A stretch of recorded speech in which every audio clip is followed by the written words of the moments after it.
ఏంటి దుర్మార్గం?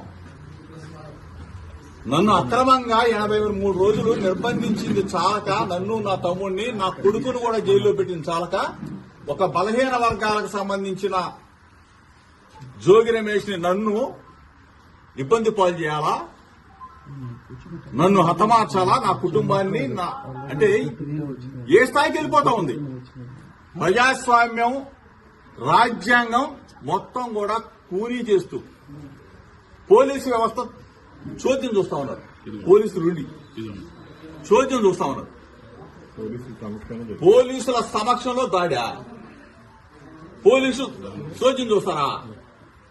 లోకేష్ కి చెప్తా ఉన్నా మీ ద్వారా,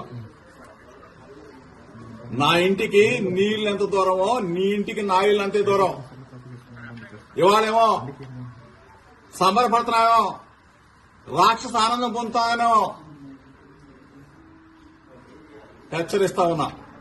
మీడియా మిత్రుల ద్వారా చెప్తా ఉన్నా, రాష్ట్ర ప్రజల సమక్షంలో చెప్తా ఉన్నా, ఇది దుర్మార్గమైన చర్య.